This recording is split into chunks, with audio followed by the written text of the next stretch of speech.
మనిషికి షర్ట్కి ఎన్ని బట్టలు ఉన్నాయి,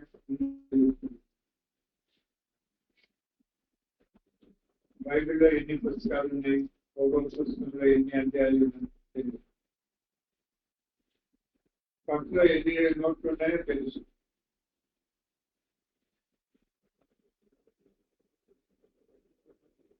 సరే, 48 అధ్యాయం. ఈ 48 అధ్యాయాలు కూడా 4 భాగాలుగా విభజించబడ్డాయి. మొదటి భాగము, మొదటి అధ్యాయం, దాంట్లో మరి దేవుని యొక్క మహిమ కనపరచబడింది. రెండవ అధ్యాయం నుండి 34 వరకు లేకపోతే 32 వరకు దేవుని యొక్క అవిధేయుల మీద, అవిధేయులు తన ప్రజలై ఉండవచ్చు, లేకపోతే అన్యులై ఉండవచ్చు, వారి మీద దేవుని యొక్క తీర్పు, దేవుని యొక్క దండన. 34 నుండి 39 వరకు తన ప్రేమలో తన జీవాన్ని ఆధారం చేసుకొని ఎవరినైతే దండిస్తున్నాడో వారిని ఆ దండనలో నుండి మరి తిరిగి సమకూర్చడం. ఇది కూడా భాగం. 40వ అధ్యాయం నుండి 48 వరకు దేవుని యొక్క పరిశుద్ధ నివాస స్థలం. ఈ 4 భాగాలుగా యెహెజ్కేలు గ్రంథం విభజించబడింది. ఎన్ని భాగాలు ఉన్నాయి? ఏంటి మొదటిది? ఎన్నో అధ్యాయం నుండి ఎన్నో అధ్యాయం వరకు? దేవుని మహిమ. తర్వాత అవిధేయులైనటువంటి జనాంగము, తన ప్రజలైనటువంటి ఇశ్రాయేలీయులు కానీ అన్యులు కానీ వారిని దండించడం, తీర్పు తీర్చి వారిని శిక్ష.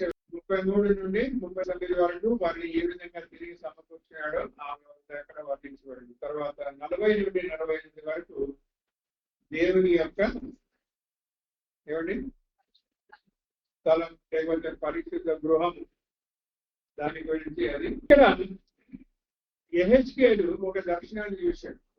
ఆ దర్శనమే ఈ యొక్క మందిరం. అంటే యెహెజ్కేలు చూసిన మందిరము మరి అది దాన్ని ఎవరు ఈ కాలంలో చూడలేదు, కానీ రాయబడిన దానిని ఊహించుకొని ఒక చిత్రాన్ని వాళ్ళు తయారు చేశారు. ఏమైంది వాళ్ళు? ఆ చిత్రాన్ని మనం ఇక్కడ చూడవచ్చు.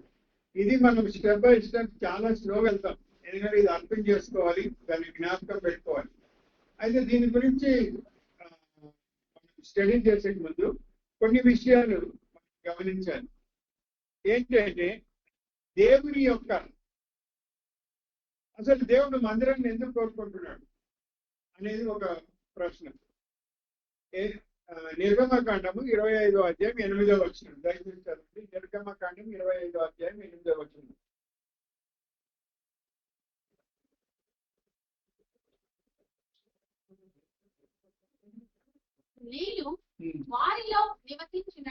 నేను వారిలో నివసించినట్లు వారు నాకు పరిశుద్ధ స్థలమును నిర్మింపవలెను. గమనించండి, దేవుడు ఎందుకు నిర్మించమంటున్నాడు అంటే నేను వారి మధ్యన నివసించాలి. ఇది దేవుని యొక్క ఉద్దేశం. దేవుని యొక్క ప్రణాళిక ఏంటంటే తన ప్రజలతో ఉండాలి.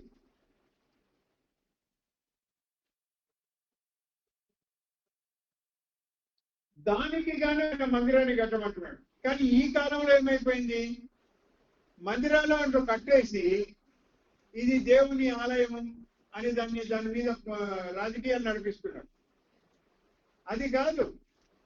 మందిరం యొక్క ఉద్దేశం ఎందుకు అంటే దేవుడు వారి మధ్యన నివసించాలి. ఇది దేవుని యొక్క హృదయంలోని ఆశ. నా ప్రజల మధ్య నేను ఉండాలి.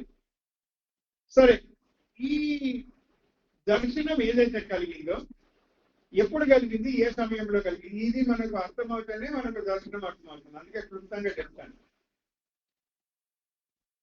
నెబుకద్నెజర్ రాజు ఇశ్రాయేలీలను బబులోనుకు ఖైదీలుగా తీసుకుపోయాడు. ఇశ్రాయేలీలందరినీ ఖైదీ చేసుకొని తీసుకుని అప్పుడు యెహెజ్కేలు వయసు 25 సంవత్సరాలు. 30 సంవత్సరాల వయసు నుండి యెహెజ్కేలు దర్శనాలు చూడడము మొదలు పెట్టాడు. దయచేసి చూడండి, యెహెజ్కేలు గ్రంథం 1వ అధ్యాయం 1వ వచనం, తర్వాత 2వ వచనం. 30వ సంవత్సరము అంటే యెహెజ్కేలుకు 30 సంవత్సరాల వయసులో 4వ నెలగా నేను కెబారు నది ప్రదేశమున చెరలోని వారి మధ్య ఆక్రమించిని. ఆ కాలమున ఆకాశము తెరవబడగా దేవుని గుర్చిన దర్శనములు నాకు కలిగెను. ఇప్పుడు ఏమంటున్నాడు యెహెజ్కేలు సాక్ష్యం ఇస్తున్నాడు ఏంటి? నాకు 30 సంవత్సరాల వయసులో కెబారు నది అనేది బబులోన్ పక్కన ఉండే నది, లేకపోతే బబులోన్ దేశానికి సంబంధించిన నది. ఆ నది ప్రక్కన నేను ఉన్నప్పుడు నాకు ఆకాశము విప్పబడి నాకు దర్శనాలు కలిగినాయి. ఎన్ని సంవత్సరాలకి? 30 సంవత్సరాలు. ఇక్కడ ఎంతమంది 30 సంవత్సరాల వాళ్ళు ఉన్నారండి? 30 సంవత్సరాలు ప్లస్. ఎంత ఆకాశం విప్పబడింది, ఎన్ని దర్శనాలు చూసారు? సో ఈయన 2వ వచనం చదవం.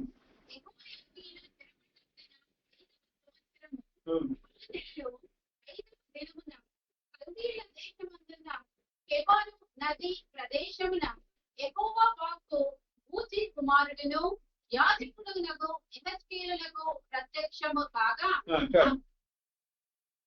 ఎవరికి ప్రత్యక్షమైంది? యెహెజ్కేలుకు ప్రత్యక్షమైంది. ఎప్పుడు ప్రత్యక్షమైంది?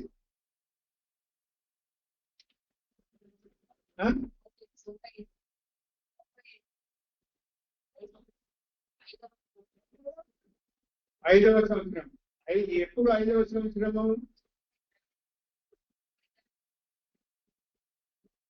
నెబుకద్నెజరు యెహోయాకీము రాజును చెరపట్టుకొని పోయినప్పుడు అప్పటి నుండి 5 సంవత్సరాలు,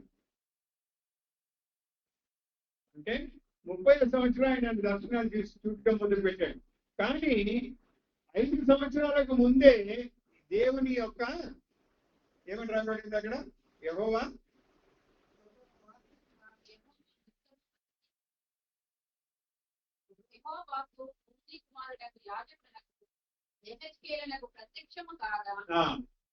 అంటే 25వ సంవత్సరంలో దేవుని స్వరాన్ని వినడం మొదలు పెట్టాడు.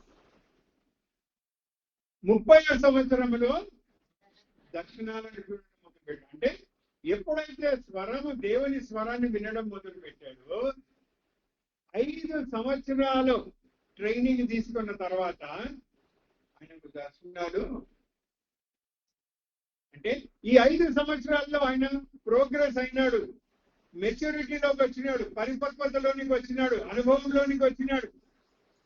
మరి మన విశ్వాస జీవితంలో మనం రక్షింపబడి అనేక సంవత్సరాలైంది. దేవుని స్వరాన్ని వింటున్న మనము యెహెజ్కేలు వలె 5 సంవత్సరాల్లో మనం ఏమైనా ప్రగతి సాధించామా? ఇది మనల్ని మనం ప్రశ్నించుకోవాలి.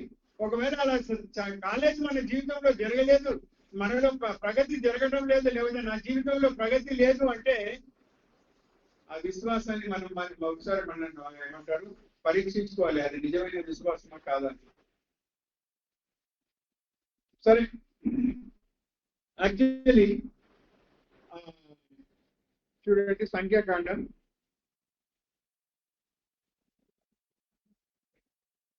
8వ అధ్యాయం 24వ వచనం.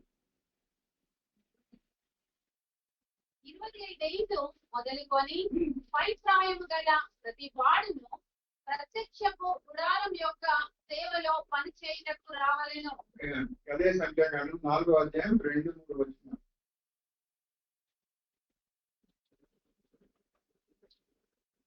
నీకు లేవీయులలో కహాతీయులను వారి వారి వంశముల చొప్పునను వారి వారి పితరుల కుటుంబముల చొప్పునను 30 ఏండ్లు మొదలుకొని 70 ఏండ్ల వరకు ప్రాయం కలిగి ప్రత్యక్షపు గుడారములో పనిచేయుటకు సేనగా చేరగలిగిన వారందరి సంఖ్యను రాయించుము. ఎన్ని సంవత్సరాలు ఉన్నాడు ఇక్కడ?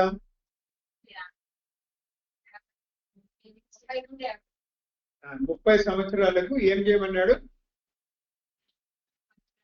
8వ అధ్యాయం 24వ వచనంలో ఏమన్నాడు? ఏమన్నాడండి? 25 సంవత్సరాలు. అది అర్థం చేసుకోవడానికి ప్రయత్నం చేయండి. ఒక లేవీయుడు యాజకత్వానికి పూనుకున్నప్పుడు అతని వయసు ఎంత ఉండాలి? 25 సంవత్సరాలు ఉండాలి. 30 సంవత్సరం నుండి ఆయన ఫుల్ గా పార్టిసిపేట్ కావాలి, ఫుల్ గా పరిచర్యలో పాల్గొనాలి. అంటే ఈ 5 సంవత్సరాలు కూడా ఆయనకు ట్రైనింగ్ అనమాట. అర్థమైందా? ఈ ట్రైనింగ్ పీరియడ్ లో 5 సంవత్సరాల్లో దేవుని స్వరాన్ని వినాలి. దేవుని యొక్క అంటే ఎందుకంటే ప్రజలకు దేవునికి మధ్యవర్తి కాబట్టి ప్రజల విషయం దేవునికి చెప్పినప్పుడు దేవుడు ఆ ప్రజల విషయంలో ఏం చెప్తున్నాడో వినాలి కదా. వాళ్ళ దేవుని యొక్క మనసు ఏమో తెలుసుకోవాలి కదా. అప్పుడే కదా వీళ్ళకి వచ్చి చెప్పేది. దేవుని స్వరాన్ని వినకపోతే ఏం చెప్తాడు? కాబట్టి పరిపక్వత, ప్రోగ్రెస్, ప్రగతి అనేది ఉండాలి ఆత్మీయ జీవితంలో. మనమంతా కూడా నూతన నిబంధనలు ఎవరండి? యాజకులు. యాజకులైన మనము రక్షింపబడినప్పటి నుండి ప్రగతి అనేది లేకపోతే దేవుని స్వరాన్ని వినలేము. దేవుని యొక్క మనసును, దేవుని యొక్క ఉద్దేశం ఏమిటో మన ఎడల, సంఘం ఎడల మనం తెలుసుకోలేము. పుట్టిన వస్తాము, మెసేజ్ని వింటాము, పాటలు పాడుతాము, సందా వేస్తాం, వెళ్ళిపోతాం. అది విశ్వాస జీవితం కానే కాదు. అలా ఎవరైనా అనుకుంటే మిమ్మల్ని మీరు మోసపుచ్చుకుంటున్నారు. మీరు నన్ను నా మాట నెక్స్ట్ టైం మీరు బ్రదర్ మీరు తీసుకోండి అనండి, నన్ను రానివ్వండి, రానివ్వకపోండి, చెప్పవలసిన బాధ్యత నాది. మిమ్మల్ని మీరు మోసపుచ్చుకోవద్దండి దయచేసి.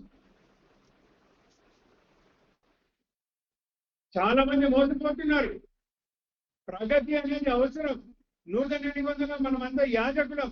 25 సంవత్సరం నుండి 30 సంవత్సరాల వరకు 5 years ట్రైనింగ్ ఎందుకు? మరి రక్షింపబడినప్పుడు ఇంతవరకు ఎన్నిసార్లు దేవుని స్వరాన్ని విన్నాం, ఎన్నిసార్లు దర్శనాలు చూసాం, ఎన్నిసార్లు ఇతరుల గురించి దేవుడు మనతో మాట్లాడాడు.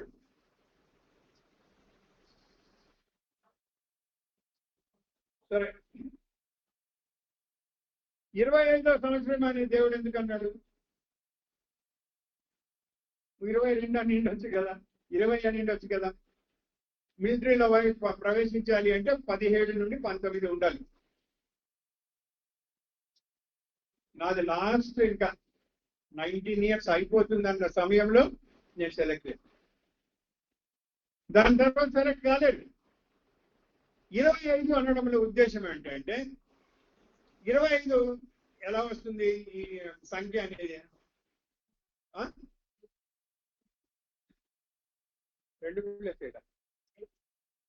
25 సంఖ్య ఎట్లా వస్తుంది? 5 5ల 25, 5 5 25. 5 అనే సంఖ్యకు కృప అనే ఒక మీనింగ్ ఉంది, కృపకు సాదృశ్యంగా ఉంది. కానీ 5 అన్నప్పుడు 5లో 5 ఎట్లా వస్తుంది అంటే 1 + 4 = 5, 3 + 2 = 5. 1 సృష్టికర్త అయిన దేవుడు, 4 సృష్టి అయిన మానవుడు. అర్థమైందా? అంటే సృష్టికర్త అయిన దేవుడు, సృష్టి అయిన మానవుడు కలిస్తే 1 4 కలిస్తే 5 అవుతుంది. సో ఈ ఇద్దరు కలిసి 5 5లు అంటే దేవునికి మానవుని ఎడల ఒక బాధ్యత, మానవునికి దేవుని ఎడల ఒక బాధ్యత. ఆ బాధ్యతను నెరవేర్చడమే విశ్వాస జీవితం. ఆ బాధ్యతను నెరవేర్చడమే యాజకత్వం. ఆ బాధ్యతను నెరవేర్చడమే ప్రార్థన. మా గురించి ప్రార్థన చేయండి అంటారు మన కొంతమంది, చాలా చేస్తామంటే చేయరు. నేను కూడా చాలా చేస్తానని మర్చిపోయినాను. అందుకే ఎవరైనా ప్రార్థన చేయమంటే ఎక్కడున్నా వెంటనే 2 నిమిషాలు ప్రభువా మరి ఈ సమస్య పరిష్కారం, ఈ ప్రార్థన రిక్వెస్ట్ ఇచ్చినారు. 1 నిమిషం వింటాడు దేవుడు ప్రార్థన. యాజకత్వం మన ధర్మం. సరే, సో ఈ 25 సంఖ్య యొక్క ప్రాముఖ్యత ఏంటి అంటే దేవుని ఎడల దేవునితో జతపరచబడిన మనము ఆ జతకు సంబంధించిన బాధ్యత కలిగి ఉంటాడు. 25 దేవుని సంఖ్య, 25 ఏమండి సిగ్నిఫికెన్స్, మీనింగ్ ఏంటి? సృష్టికర్తతో జోడించబడిన సృష్టి లేకపోతే మానవుడు దేవుడు ఒకటైన తర్వాత ఆ యొక్క కలయికకు, ఆ సంబంధానికి కలిగి ఉన్న బాధ్యత. దేవుడు మానవునికి ఎడల ఒక బాధ్యత కలిగి తన జీవిత కాలంలో నడిపిస్తాడు. నడిపించబడుతున్న మానవుడు దేవుని యొక్క మనసును అర్థం చేసుకొని అనుగుణంగా నడవాలి. అర్థమైందా? సరే, ఈ యొక్క సమయంలో ఆయనకు దర్శనాలు కలగడం మొదలు పెట్టారు. అయితే అనేక దర్శనాలు మనం బైబిల్ స్టడీలో చూసాము, అవన్నీ అయిపోయినాయి. ఇప్పుడు మనము దేవుని యొక్క పరిశుద్ధ నివాస స్థలంకు సంబంధించిన దర్శనం గురించి మనము, అది ఎక్కడ చూశాడు అంటే 40వ అధ్యాయం మొదటి 2 వచనాలు చదువుతారా? చెరలోనికి వచ్చిన 25వ సంవత్సరము మొదటి నెల 10వ దినమున, అనగా పట్టణము కొల్లపోయిన 4వ సంవత్సరమున. ఏనా 4గా? 10వ దినమున కొల్లపోయిన 14వ సంవత్సరమున. లైట్ లేదేమో కదా? నా లైట్ లేదా? స్పెక్స్ అవసరమా? లైటే కావాలి, స్పెక్స్ వద్దు. ఆ దినమునే యెహోవా హస్తము నా మీదికి రాగా ఆయన నన్ను పట్టణమునకు తోడుకొని పోయెను. దేవుని దర్శన వశుడైన నన్ను ఇశ్రాయేలీయుల దేశంలోనికి తోడుకొని వచ్చి మిగులు ఉన్నతమైన పర్వతము మీద ఉంచెను.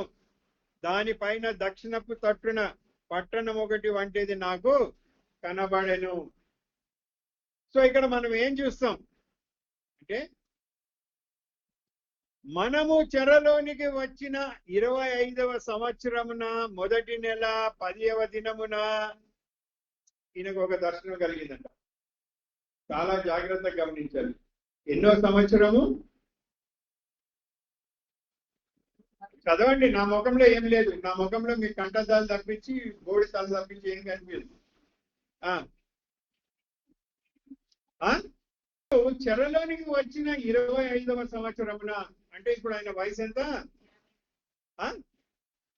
50 సంవత్సరాల వయసు. 20 సంవత్సరాలు ఆయన దేవునితో సహవాసము కలిగి ఆత్మీయంగా ప్రగతి చెందితే 20 సంవత్సరాల తర్వాత ఆయనకు దేవుని మందిరానికి కలిసిన దర్శనం కలిగింది. అర్థమవుతుందా? కాబట్టి పరిపక్వత, దేవునిలో ఎదగడము, ఆత్మీయంగా ఎదగడము, అది ఎంతో ఇంపార్టెంట్. అది లేకపోతే మనము దేవుని మనసును తెలుసుకోలేము.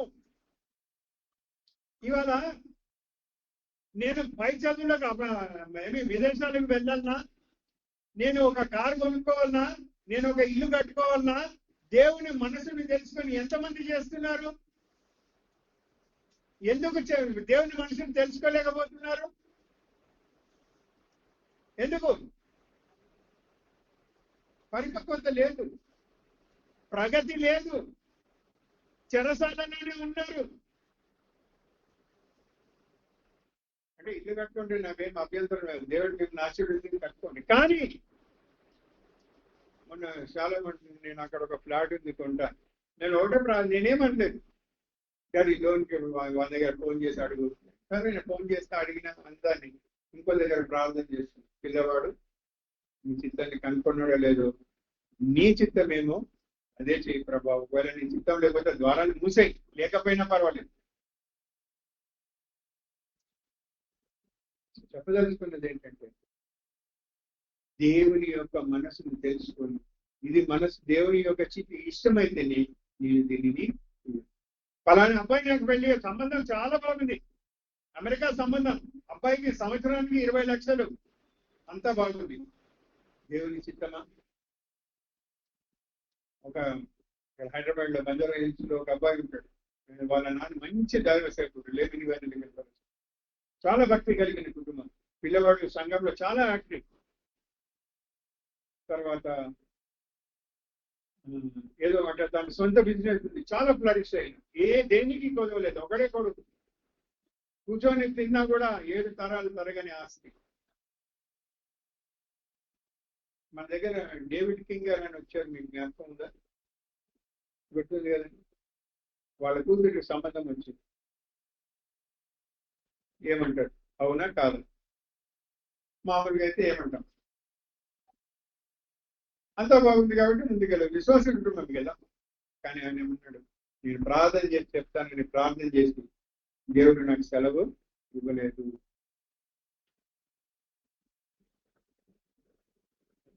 వాళ్ళు ఎంతో రిక్వెస్ట్ చేశారు. చాలా మంది ఏమండి మంచి భక్తి కలిగిన కుటుంబం. దేవుడు నాకు అనుమతించడం లేదండి, అంత బాగుంది, నాకు కుమార్తె రాణి లాగుంటుంది వాళ్ళ ఇంట్లో, నాకు బాగా తెలుసు, కానీ దేవుడు నన్ను అనుమతించడం లేదే. వాళ్ళ మా అత్త దేవుడిగా వారి మిస్సెస్ కూడా ఏంటి పిల్ల జీవితం ఆలోచించిన ఇంత మంచి భవిష్యత్తు, ఇంత మంచి సంబంధం అని అన్నట్టు దేవుడు అనుమతించలేదు. నేను ఏం చేయలేదు. 3 నెలల తర్వాత అబ్బాయికి బాగలేకపోతే హాస్పిటల్ అడ్మిట్ అయితే బ్లడ్ టెస్ట్ చేస్తే బ్లడ్ క్యాన్సర్ అని. వెలి చూపు వలన పోకూడదండి, దేవుని మనసులో ఏముందో చూడండి. ఆ స్వరాన్ని వినాలంటే మనం కూడా హెచ్కెళ్ళి వలే ప్రగతి అనేది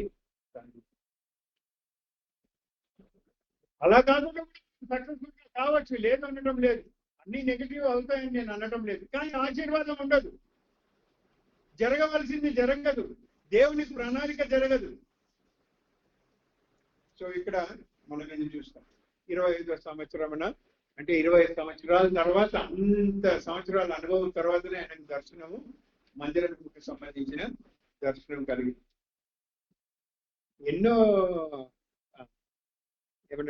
ఎన్నో సంవత్సరమును మొదటి చెరలోనికి వచ్చిన 25 సంవత్సరమును, అనగా పట్టణము కొల్లపోయిన 14వ సంవత్సరమున. పట్టణం ఏమైపోయిందంటండి, అంటే నాశనం అయిపోయింది. పట్టణము నాశనమై, ఏం పట్టణం ఇది? యెరూషలేం పట్టణం. యూదులు అనుకున్నారు యెరూషలేమును ఎవరు నాశనం చేయలేరు అని. ఎందుకంటే అది ఎవరి పట్టణం? అది దేవుని పట్టణం. అరే అది దేవుని పట్టణం, ఎవరైనా నాశనం చేస్తారా? అది దేవుని సొత్తు, ఎవరైనా నాశనం చేస్తారా? చేస్తారు. ఎందుకు చేస్తారు? ఆ పట్టణస్థులు నమ్మకంగా లేరు కాబట్టి. అర్థమైతుందా? దేవుని పట్టణాన్ని దేవుడు శత్రువు చేత నాశనం అవ్వడానికి దేవుడు ఎందుకు అనుమతించాడు? పట్టణస్థుడు తన జనము నమ్మకంగా లేరు కాబట్టి, తన స్వరాన్ని వినడం లేదు కాబట్టి, తన వైపు చూడడం లేదు కాబట్టి.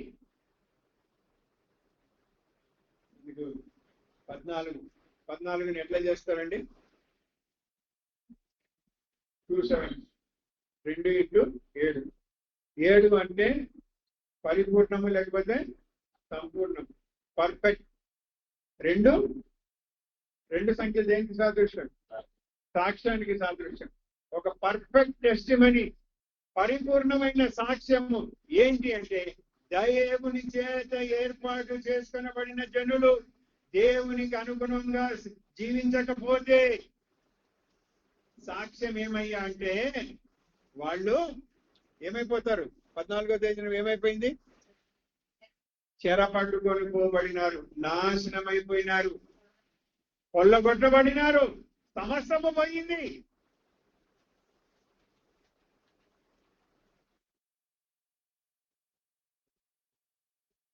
కానీ అలాంటి సమయంలో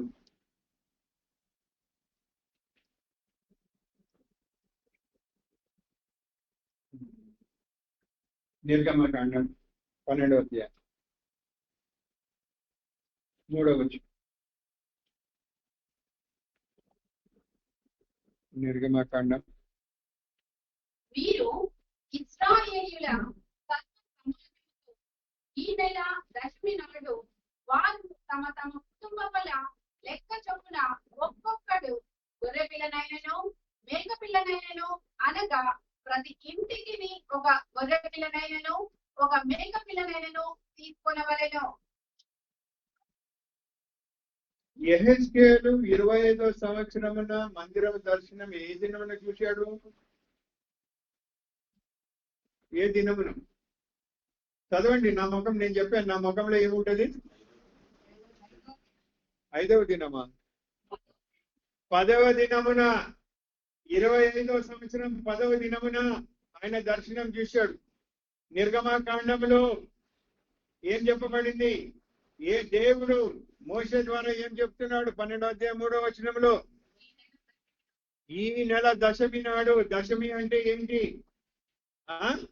10వ దినమున ఈ 10వ దినమున నువ్వు ఏం చేయాలి? పస్కా అవలంబించాలి. పస్కా పశువును తీసుకోవాలి. అక్కడ 14వ సంవత్సరమున, ఇక్కడ 14 అనే సంఖ్య గురించి మనం ఏం చూసాము? 14 అంటే ఏ పర్ఫెక్ట్ ఎగ్జాంపుల్, పరిపూర్ణమైన సాక్ష్యము. ఏమిటా సాక్ష్యము? దేవుని జనులు దేవునికి ఇవ్వవలసిన స్థానమును, దేవునికి చెందవలసిన ఘనతను ఇవ్వకపోతే కొల్లగొట్టబడతారు అన్నది సాక్ష్యం. అయితే ఇంకొక పర్ఫెక్ట్ సాక్ష్యం ఏంటి అంటే, దేవుని జనులు దేవుని వైపు చూసినప్పుడు ఏ దినమున వాళ్ళు బయటకు వచ్చారు? ఏ దినమున బయటకు వచ్చారు?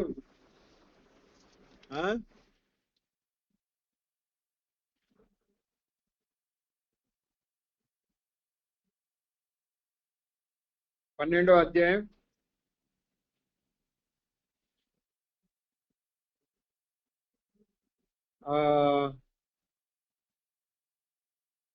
12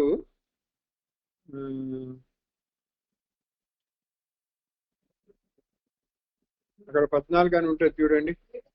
7వ వచనమా?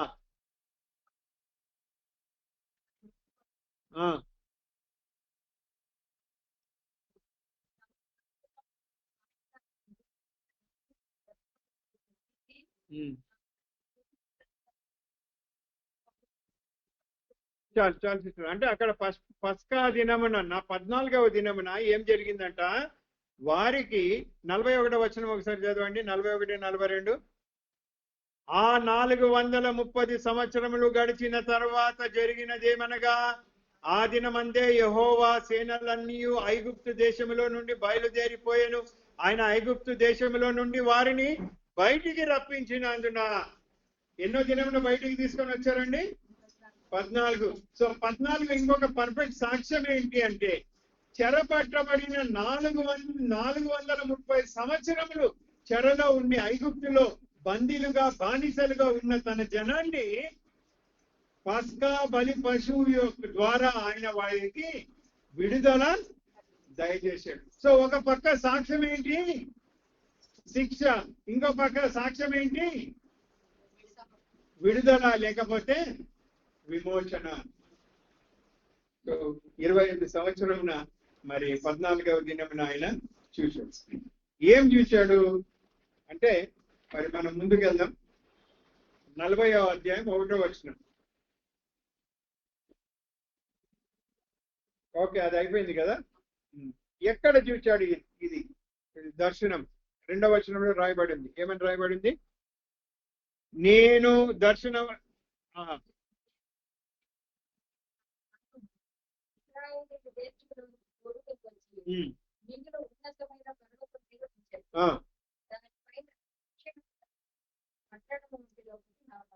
చాలండి. సో ఇక్కడ ఏ స్థలంలో దర్శనం చూశాడో రాయబడింది.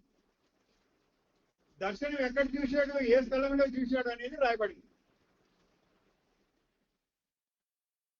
ఉన్నది ఎక్కడైనా ఫిజికల్ గా, శారీరకంగా ఎక్కడున్నాడు?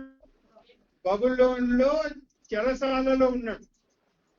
కానీ ఆత్మలో ఎక్కడున్నాడు? యెరూషలేములో ఉన్నాడు. శారీరకంగా చెరసాలలో ఉండి ఆత్మీయంగా దేవుని పట్టణములో ఉన్నాడు. సరే, ఇక్కడ ఈ సారాంశం ఏంటి అంటే, ఈయన ఈ దర్శనము ఎక్కడ చూశాడంటే దేవుని పట్టణంలో ప్రత్యేకమైన స్థలం ఒకటి ఉంది, అక్కడ చూశాడు. ఎక్కడ చూశాడు? ఉన్నతమైన పర్వతము మీద నిలబడినప్పుడు చూశాడు. ఈ ఉన్నతమైన పర్వతం అనేది దేనికి సాదృశ్యము అంటే పునరుత్థానుడై ఆరోహణమైన యేసు ప్రభు వారికి సాదృశ్యం. వట్టి యెరూషలేము పట్టణముకి వస్తే సరిపోదండి, ఎక్కడికి పోవాలి? ఉన్నత స్థలము. అందుకే శివం గీతాల్లో ఒక పాట ఉంది కదా, ఉన్నత స్థలములపై ఎక్కించి చూపించును ప్రభు, ఎన్న తగినమా రక్షణ శిఖరమా సుందరమందు సదా. ఉన్నతమైన శిఖరాలని ఎందుకు ఎక్కమంటున్నాడు? ఎందుకు అంటే అది ఆయన యొక్క పునరుత్థానమునకు, ఆయన యొక్క ఆరోహణకు సాదృశ్యము. కేవలం యెరూషలేముకు వస్తే మందిరం కనిపించదు అంటే ఆయన పునరుత్థానములో ఎవరైతే పాలిభాగస్తులు అవుతారో, ఆయన మరణ పునరుత్థానములో ఎవరైతే పాలిభాగస్తులు అవుతారో వారు దేవుని యొక్క పరిశుద్ధ ఆలయము లేకపోతే పరిశుద్ధ నివాస స్థలమును వాళ్ళు చూడగలరు అని దాని యొక్క సారాంశం. ప్రకటన గ్రంథం 21వ అధ్యాయం 10వ వచనం.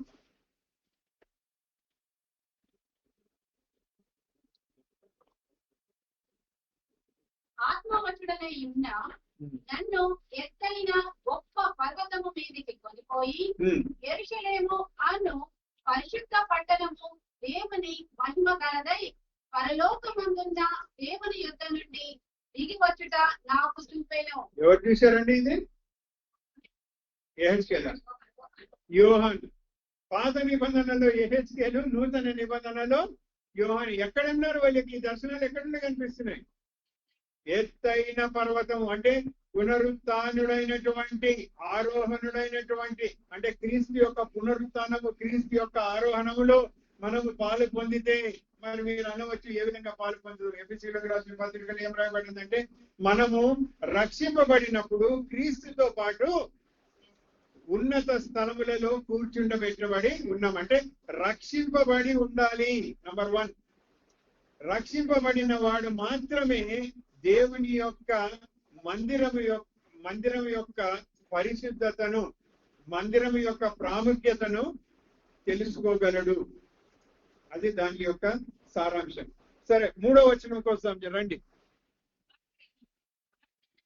తోడుకొని రాగా ఒక మనుష్యుడు ఉండేను, ఆయన మెరిచున్న ఇత్తడి వలె కనబడేను, దారమును కొలకర్రయు చేత పట్టుకొని ద్వారములో ఆయన నిలవబడి ఉండేను.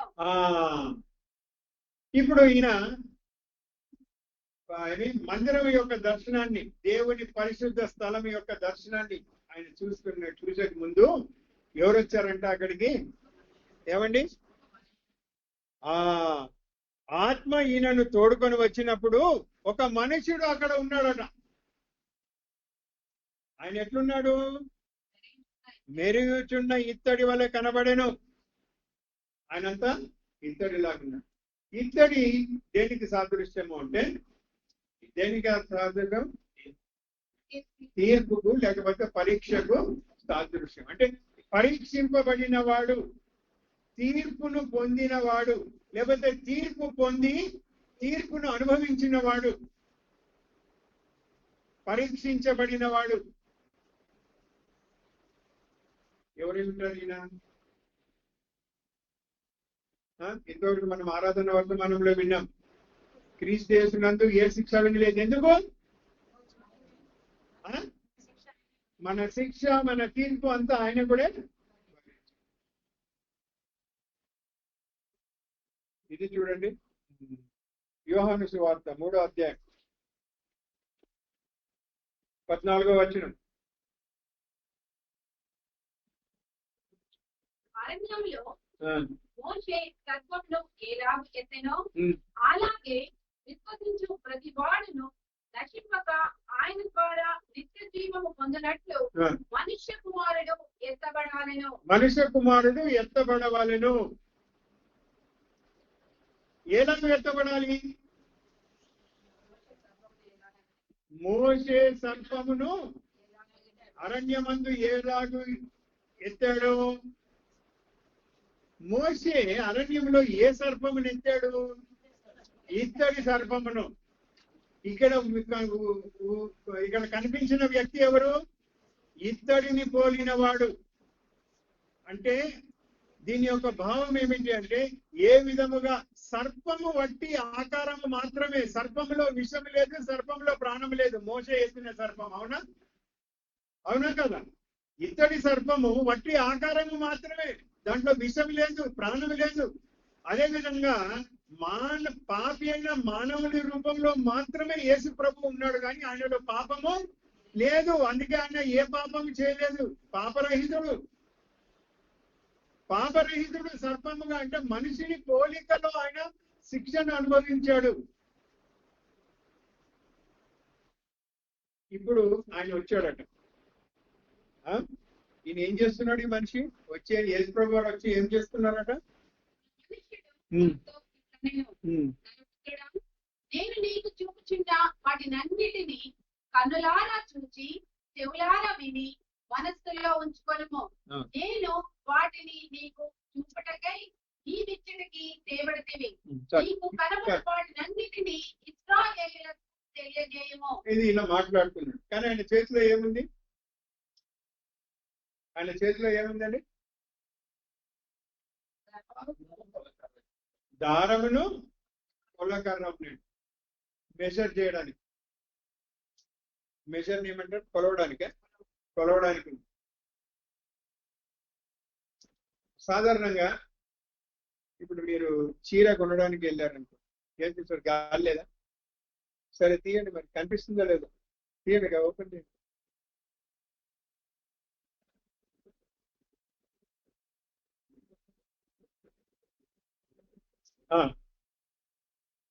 ఇప్పుడు మీరు షాప్కి వెళ్ళారు, ఒక చీరను చూశారు, ఏం చేస్తారు? దాన్ని పరీక్షిస్తారు. దానికి క్వాలిటీ ఎలాంటిది, మెటీరియల్ ఎలాంటిది. వాడు 6 మీటర్లు అంటున్నాడు, జాకెట్ పీస్ ఉంది అంటున్నాడు, బ్లౌజ్ పీస్ ఉంది అంటున్నాడు, మరి ఉందా లేదా? ఇవన్నీ కూడా పరీక్షిస్తారు. పొడవు 6 ఫీటా, 6 మీటర్లు ఉందా లేదా, ఇవన్నీ కూడా చూస్తారు.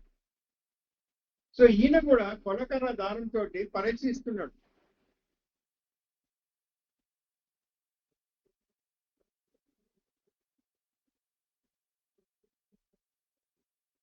ఆ పరీక్ష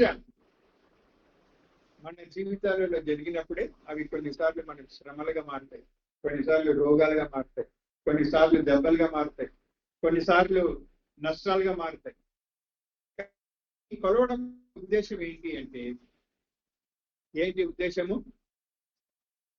తమకు పరిపూర్ణతలోనికి తీసుకురావడానికి అక్కడ ఆయన. సరే, ఇప్పుడు మనం యాక్చువల్ గా మందిరం దగ్గరికి వద్దాం.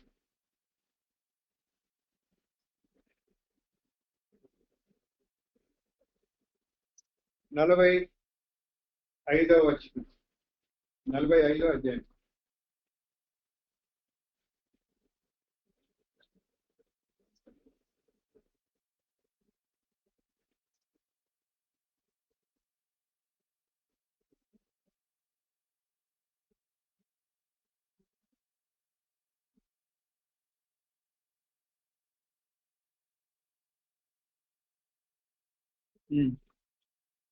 రెండవ వచనం చదువుతారా?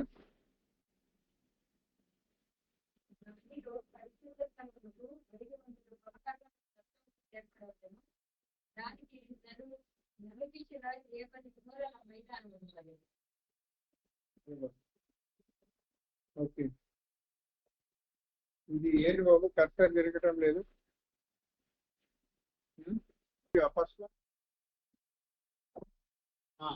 ఇది ఎహెచ్కేల్ చూసిన మందిరం. అంటే దీన్ని మనము స్టెప్ బై స్టెప్ మనము చూడొచ్చు, స్టడీ చేయొచ్చు. దీనికి ఏంటి అంటే 45 ప్రకారం ఎంత ఏరియా ఎంత ఉంది?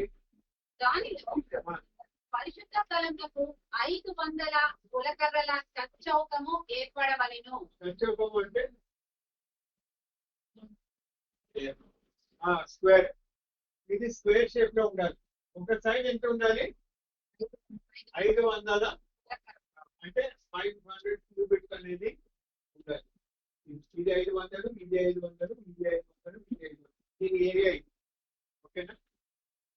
ఈ ఏరియాలో దీనికి మరి ఎంట్రన్స్ ఏముంది అంటే 3 గేట్లు ఉన్నాయి. గేట్ ఇదన్నమాట ఎంట్రన్స్. ఆ ఈస్ట్ గేట్ అని ఉన్నది చూపివా? ఈస్ట్ గేట్ అనేది అది సింగిల్ ఒకటి ఉంటుంది, పింక్ కలర్.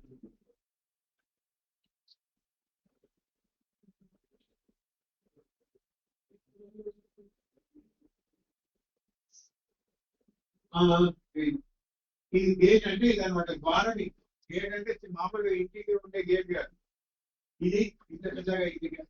దీన్ని మనము ఎత్తు ఎంత, పొడవు ఎంత, విడత ఎంత అది మనం స్టడీ చేద్దాం. గేట్ అంటారు ద్వారం. ఓకే, ఇలాంటి గేట్లు ఆ మొదటి దానికి వెళ్ళాను. ఇలాంటి గేట్లు ఇదిన్నాయక 3 ఉంటాయి. ఇది ఈస్ట్ గేట్, ఇది తూర్పు ద్వారం అంటారు, నార్త్ గేట్. ఉత్తర ద్వారము, ఇది దక్షిణ ద్వారం. ఓకే అండి. ఈ దక్షిణ ద్వారం ద్వారా తూర్పు ద్వారం నుంచి కూడా జనులు మందిరంలోనికి రావడానికి ఏర్పాటు చేయబడింది. కానీ ఉత్తర ద్వారం నుంచి ప్రతి యాజకులు మాత్రమే రావాలి. ఈ కాలంలో మీరు మెయిన్లైన్ చర్చెస్ లో చూస్తారు, సంఘస్థులంతా మెయిన్ ఎంట్రన్స్ నుండి వచ్చి అంత బెంచ్ మీద కూర్చుంటారు. ఆ తల్లిబట్టలు వేసుకున్న పాస్టర్ గారు మాత్రము వేరే ద్వారం నుండి వస్తాడు. అది దానికి కారణం ఏమిటి అంటే ఇది. అర్థమైందా? So east gate, south gate నుండి రావచ్చు. కాకపోతే ఈ మందిరము మహిమతో నిండబడేటప్పుడు దేవుని యొక్క మహిమ ఈ ఈస్ట్ గేట్ నుండి లేకపోతే తూర్పు ద్వారం నుండి వస్తుంది. ఏ విధంగా వస్తుంది అనేది మనం మెల్లిమెల్లి నేర్చుకుంటాం. జస్ట్ మీ అండర్స్టాండింగ్ గురించి చెప్తున్నాను. ఓకేనా? సరే, ఇప్పుడు ఆ ఈస్ట్ గేట్ ఒకటి పోయిన మళ్ళీ మీకు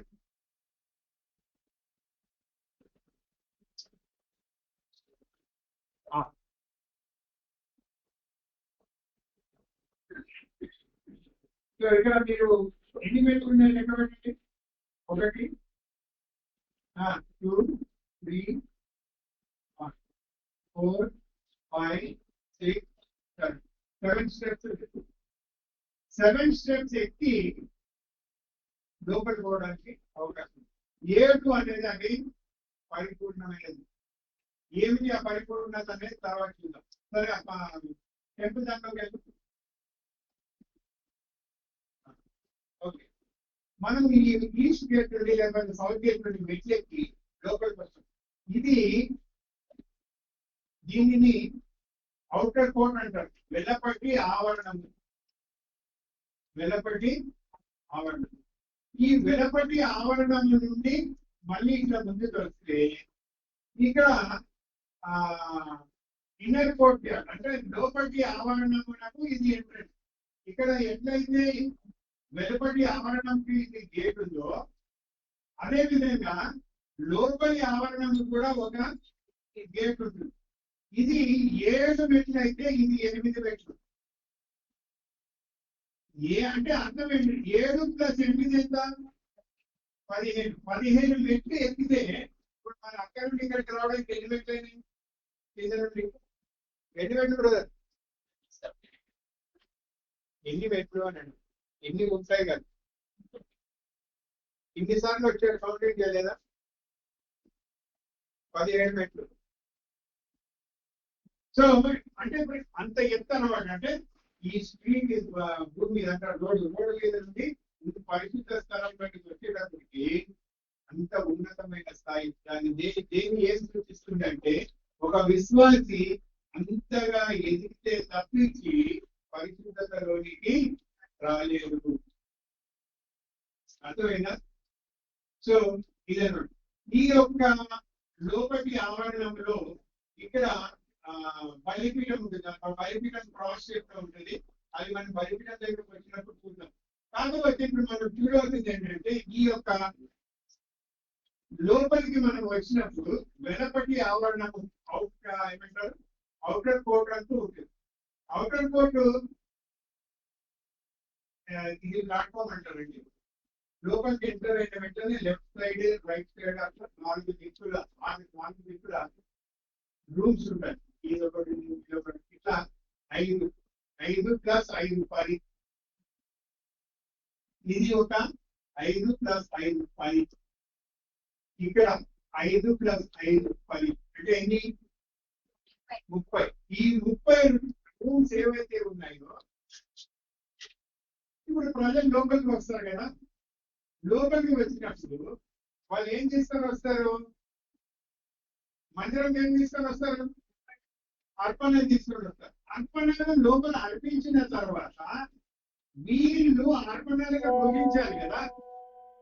ఆ అర్పణలను భుజించడానికి ఇవి డైనింగ్ హాల్స్ అంటారు. ఈ డైనింగ్ హాల్స్ దేనికి సాదృశ్యం? ఏం సూచిస్తున్నాయి? పాత నిబంధనలో ఇశ్రాయేలునికి ఇది డైనింగ్ హాల్, కానీ ఆత్మ మందిరమైన మనకు ఇది ఏమిటి అంటే క్రీస్తు యేసునందు ఉన్న సంపూర్ణతను అనుభవించడం. ఇదంతా కూడా క్రీస్తు యేసునందు ఉన్న సంపూర్ణత, లేకపోతే క్రీస్తు యొక్క మహిమ ఐశ్వర్యాన్ని అనుభవించడం. అందుకే ఎవరైతే క్రీస్తు యేసు యొక్క మహిమ ఐశ్వర్యాన్ని అనుభవిస్తారో వాళ్లకు తిండి ఉన్నా లేకున్నా ఏమి డిఫరెన్స్ పడదు. బట్టలు ఉన్నా లేకున్నా వాళ్ళకి ఏమి పడదు. అందుకే వాళ్ళు ఏమి తిందుమా, ఏమి త్రాగమా, ఏమి ధరించుకున్నామన్న ప్రసక్తి ఉండనే ఉండదు. ఎప్పుడు కూడా వాళ్ళ గురి ఏమి ఉంటుంది? దానిని ఏమన్నాడు? ఎప్పుడెప్పుడు దేవుని మందిరంలోకి వెళ్తానా, ఆయన సన్నిధిలోకి ఉంటానా, వాళ్ళ ఆశ అంతా కూడా అదే ఉంటుంది. సో ఈ మందిరము పరిశుద్ధమైన దేవుని నివాస స్థలం. మరి నూతన నిబంధనలో పరిశుద్ధమైన దేవుని నివాస స్థలం ఏది? పరిశుద్ధమైన దేవుని నివాస స్థలం ఏది? ఒకటే మన హృదయం. తర్వాత సంఘం. సంఘంలో ఎందుకండి అంత చెప్పేది అంటే ఆ వివేచన మనకు ఉండాలి. మందిరానికి సంబంధించిన ప్రతిదీ కూడా ఎంతో పరిశుద్ధ. అదే ఏం మందిరం? అది పరిశుద్ధ మందిరం. దానికి సంబంధించిన అంతా కూడా పరిశుద్ధత. అందుకే పౌలు గారు పేతురు అంటాడు, మీరు మీ విశ్వాసమునకు ఏదైతే శ్రమ పడుతున్నారో, మొదటి అధ్యాయంలో అంటాడు, ఆ విశ్వాసము బంగారు కంటే విలువైనది. ఎందుకు అంటే అది మీలో ఏమి తీసుకొని వస్తుంది? బంగారము అగ్ని ద్వారా ఏమవుతుంది? శుద్ధి చేయబడిన రీతిగా మీరు మరింత శుద్ధి చేయబడుతున్నారు, మరింత పవిత్రంగా చేయబడుతున్నారు. నేను ప్రవచితం అయితే అది డైలీ ఒక 3 minutes ఇది రికార్డింగ్ పంపిస్తాను. దాంట్లో మనం చదవచ్చు మొదటి దాంట్లో. సరే, ఇప్పుడు బాబు వచ్చేసినాయా? ఇంకొక 2-3 పాయింట్లు చెప్పి నేను ముగిస్తానండి.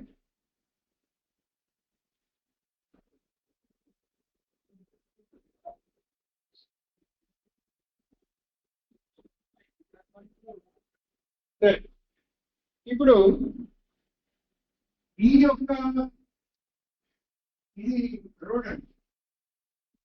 ఈ రోడ్ నుండి 7 అడుగులు ఎక్కి లోపలికి. ఈ వెనపటి ఆవరణము ఈ రోడ్ అంటే బయట దాన్ని సపరేట్ చేయడానికి ఇది ఒక వాల్. ఇప్పుడు అది చెప్పినాడు ఈస్ట్ గేట్. ఇది చూడండి, ఇది వాల్,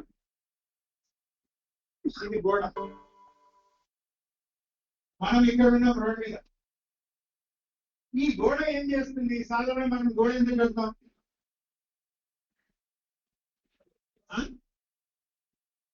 ఏమి రాకుండా.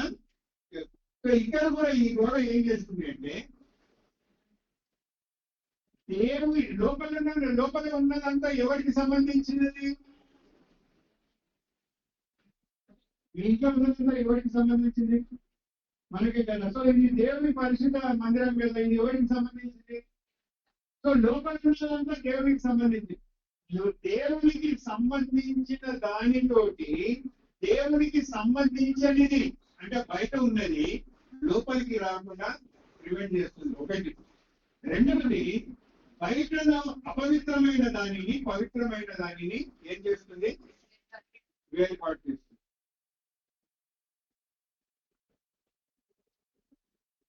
ఈ గోడ యేసు ప్రభు. ఈ గోడ ఎవరికి సాదృశ్యము? యేసు ప్రభు. పవిత్రమైన దానిని అపవిత్రమైన దానిని వేరు చేయు యేసు ప్రభువే. ఇంకోటి ద్వారం. ఆయన ఏమన్నాడు? నేనే ద్వారం.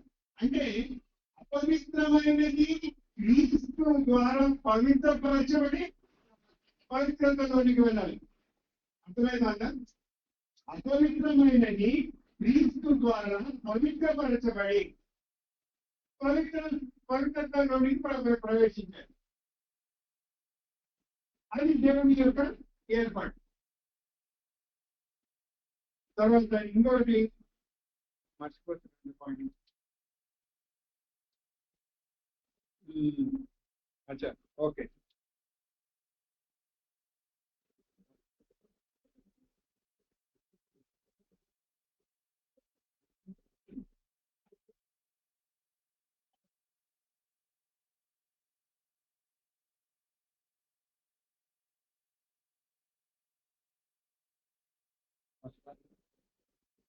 ఈ గోడ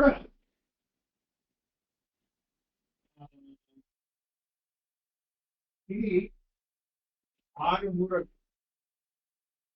ఒక మూర ఎంత?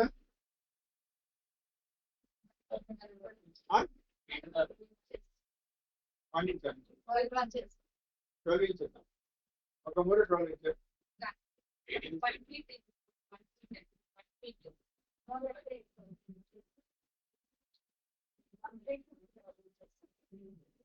మీకు తెలియదు, ఎందుకంటే మూరాలు మీరే కనిపిస్తారు. మీకు భర్తలు తీసుకుపోతారు మూరాల దగ్గర. అంటే వాళ్ళే కదా పోయి మూరలు తీసుకుని వచ్చారు. ఒక మూర అంటే 1.5 feet. సో ఇది 6 మూరలు. 9 feet అంటే దాదాపు ఇంత ఎత్తు గోడ. ఇంత ఎత్తు గోడ సపరేట్ చేసుకోండి. మరి దీని వెడల్పు ఎంత ఉంది? అది కూడా 6 మూరలు. అర్థమైందా? అంటే 9 అడుగుల విడ్త్, పొడవు 9. అంటే ఇప్పుడు అనుకోండి, ఇప్పుడు ఇక్కడికి 9 అనుకోండి, ఇక్కడ నుండి 9 ఎంత ఉంటది? అది ఆ చీర అంతనా? ఇంత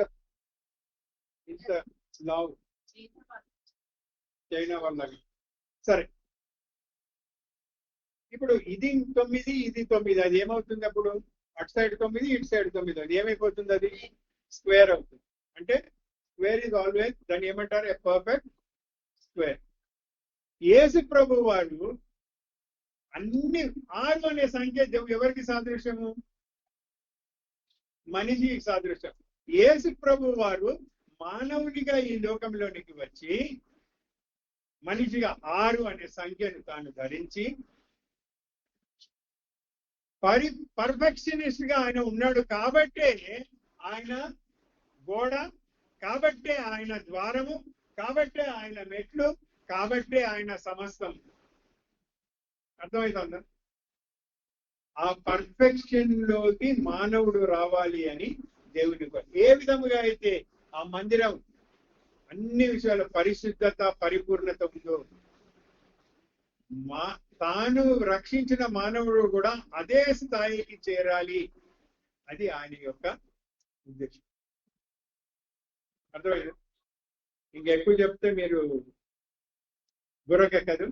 ప్లస్ భోజనాలు కూడా వచ్చేసినాయి. కాబట్టి నేను ఇక్కడ స్టాప్ చేస్తాను. ప్రభు చిత్తం అయితే మరి దీన్ని మనం కంటిన్యూ చేస్తాము నెక్స్ట్ వీక్. స్టార్ట్ చేయండి. అదే ఒక్కొక్క భాగాన్ని మనం చూసినప్పుడు అప్పుడు అన్ని మనకు అర్థమవుతుంది. ఇదంతా జనరల్ బిల్డింగ్ ఎక్స్ప్లెనేషన్. ఆ లోపలికి వెళ్ళినప్పుడు దాని థిక్నెస్ ఎంత, దాంట్లో అంటే గాడ్స్ నిలబడే స్థలం ఏరియా ఎంత, అది ఎందుకు దేవుడు ఆ విధంగా నిర్ణయించాడు, ఇవన్నీ కూడా మనకు అర్థమవుతాయి. కాబట్టి వీలైనంత వరకు ఎవరు పోగొట్టుకోదండి. యెహెజ్కేలు దర్శనంలో చూసిన మందిరం, ఇది సంఘానికి సంబంధించినది. అర్థమైందా సిస్టర్?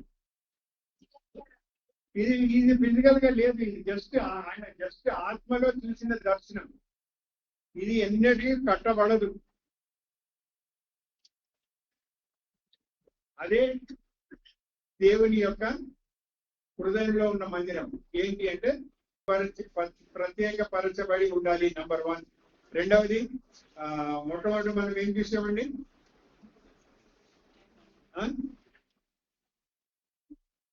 ఏ బ్రదర్?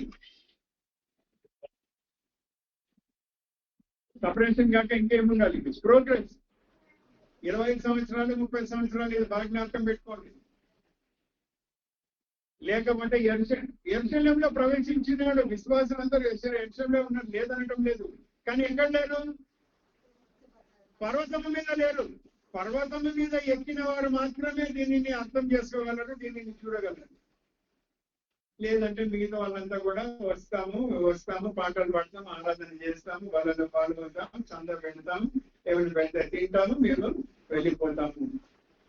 దేవుని యొక్క మందిరం యొక్క పవిత్రత, పరిశుద్ధత, దాని ప్రాముఖ్యత, ఇవన్నీ కూడా పర్వతం మీద ఎక్కిన వాళ్ళకి మాత్రమే. కాబట్టి ఈ విషయంలో మనం అందరం కూడా జాగ్రత్తగా ఉందాము. ప్రభు చిత్తమైతే మరి మనం కేసు గురించి వచ్చే వారం నుండి స్టెప్ బై స్టెప్ ముందుకెళ్దాం. ఇవాళ బట్టి ఇంట్రడక్షన్ అండి. ఓకేనా?